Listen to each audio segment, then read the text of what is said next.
નમસ્કાર મિત્રો આજે આપણે આ પંખો જે છે ટેબલ ફેન બંધ થઈ ગયો છે, ચાલુ થતો નથી। જુઓ આ સ્વિચ ઓન ઓફ કરી પણ ચાલુ થતો નથી। આ રેગ્યુલેટર પાછળ છે એ ફેરવી જોઈએ। જુઓ તો હાલ આ ટેબલ પંખો છે એ બંધ હાલતમાં છે।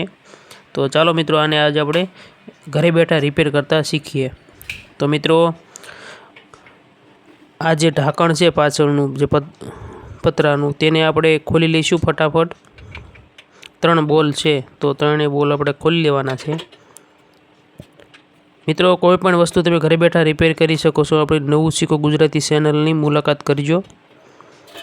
જુઓ તો આપણે આ ઢાંકણ ખોલી નાખ્યું છે અને આપણે ચેક કરી લઈશું બરાબર। હવે નીચેના જે આ રેગ્યુલેટર વાળો ભાગ છે તેને પણ આપણે ખોલી લેવાના છીએ, તે પણ ખોલી લઈએ।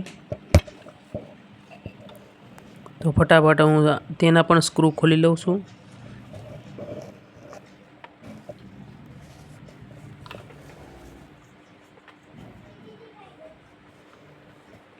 તો જો મિત્રો હવે આ નીચેનો ભાગ પણ આ રીતે ખુલી ગયો છે। એમાં તમને બતાતું છે રેગ્યુલેટર, કેપેસિટર અને વાયર। જુઓ તો આ વાયર છે એ ખરાબ છે। જુઓ તો આ ઘણીવાર કેવું હોય મિત્રો, પંખો ચાલુ હોય પણ વાયર પણ ખરાબ થઈ ગયો હોય, સળગી ગયો હોય તો પણ આવું થઈ શકે છે। તો મિત્રો આ રીતે આપણે ઘરે બેઠા પંખો રિપેર થઈ શકે છે। તો જો મિત્રો હવે આ જે વાયરિંગ છે એ બળી ગયેલ છે, તો વાયરિંગ આપણે નવું કરી અને આપણે નવો વાયર ફિટ કરવાના છીએ મિત્રો। જુઓ તો પહેલાં વાયરિંગ સમજવું જોઈએ મિત્રો, સમજી લઈએ।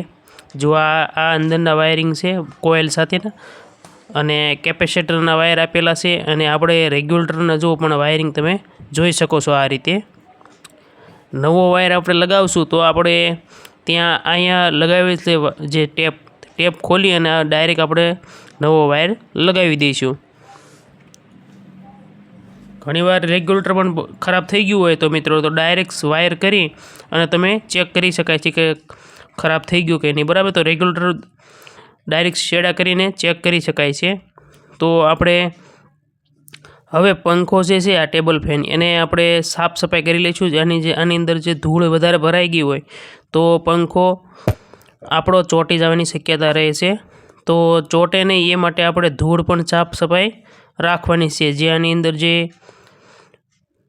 ધૂળ જે છે એ હોય તો આપણે સાફ સફાઈ કરી અને ઓઇલ મૂકી દેવાનું છે બુશિંગની અંદર।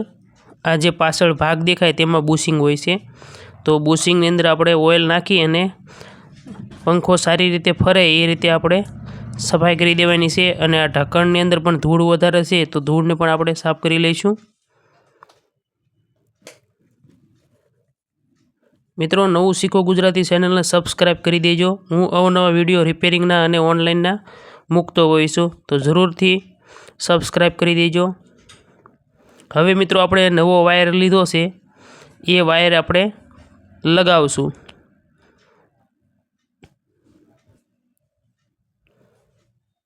તો આપણે 1.5 મીટર એવો વાયર કટિંગ કરી લીધો છે। તમારે જરૂરિયાત હોય એટલો તમે લાંબો ટૂંકો વાયર રાખી શકો છો પંખાનો। તો આપણે આ રીતે ડબલ વાયર ભેગો રાખી, ડબલ વાયર હોય તો વધારે સારું, જેથી સેફટી રહે અને ખરાબ પણ ઓછો થાય। તો આ રીતે હવે આપણે જે નવો વાયર લાવ્યા છીએ ડબલનો, તો એ આપણે વાયર લગાવી દઈશું।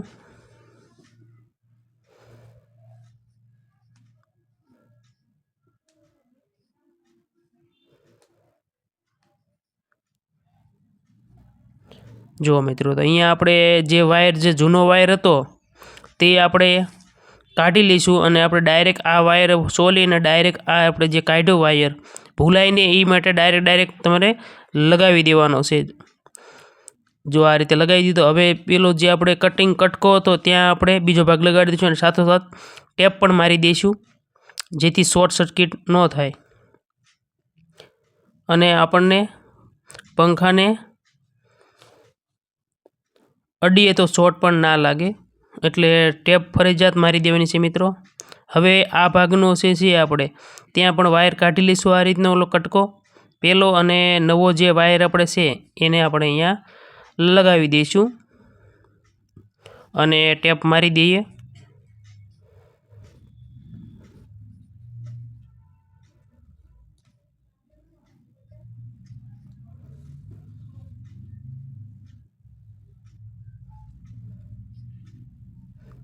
ટેપ સારી રીતે મારવાની છે જેથી પંખામાં શોર્ટ ના લાગે, બરાબર। એટલે ટેપ આપણે ખુલ્લો ન રહે વાયર એ રીતે આપણે ટેપ મારી દેવાની છે મિત્રો। જો હવે આપણું નવો વાયર છે એ આપણે લગાવી દીધો છે મિત્રો। હવે આ ગાંઠ મારી દઈશું જેથી આપણે વાયર ખેંચાય તો આપણું આ વાયરિંગ અંદરથી તૂટે નહીં। આ રીતે ગાંઠ મારી અને આપણે જે ઉપર જે ભાગ છે ત્યાંથી આપણે બહાર કાઢી લેવાનો છે। જો અહીંથી બહાર કાઢી લેવાનો છે આપણે વાયરનો કટકો। અને હવે આપણું વાયરિંગ અંદરનું કમ્પ્લીટ થઈ ગયું છે। અને ગાંઠ મારવાની ખાસ ભૂલતા નહીં મિત્રો, નકર વાયર ખેંચાઈને બહાર આવે અને શોર્ટ સર્કિટ લાગી શકે છે। હવે આપણે આ કેપેસિટર અને તમામ જે આ ભાગ છે એ આપણે લગાવી દઈએ પરત। જો આ રીતે અને સ્ક્રૂ મારી દઈશું।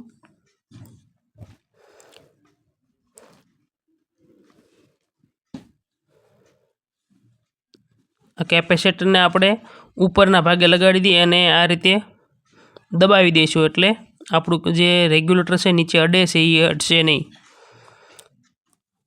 અને દબાવીને નથી મિત્રો લગાવવાનું, સેટિંગ કરીને લગાડવાનું છે જેથી વાયર તૂટે નહીં અને આપણું રેગ્યુલેટર પણ ખરાબ ન થાય, બરાબર। આ રીતે તો હવે આપણે સ્ક્રૂ મારી દઈશું। જો આ નીચેનું જે આપણને સેટિંગ બોલ્ટ નડે છે તો એ આપણે થોડી વાર માટે કાઢી લઈશું। હવે આપણે સ્ક્રૂ મારી દઈએ। 3 સ્ક્રૂ મારવાના છે તે અહીંયા મારી દઈશું અને 3 સ્ક્રૂ આપણે ઉપર પણ બેક સાઈડ છે પંખાની તેમાં આપણે લગાડવાના છે તો એમાં લગાડી દઈશું। જો લોખંડની જાળી છે તેમાં આપણે લગાડી દઈશું ઉપર। હવે આપણો પંખો મિત્રો કમ્પ્લીટ ફરશે। જુઓ, સાફ સફાઈ કરી, ઓઇલ મૂકી દીધું આપણે બુશિંગમાં અને વાયરિંગ આપણે નવું કરી નાખ્યું છે।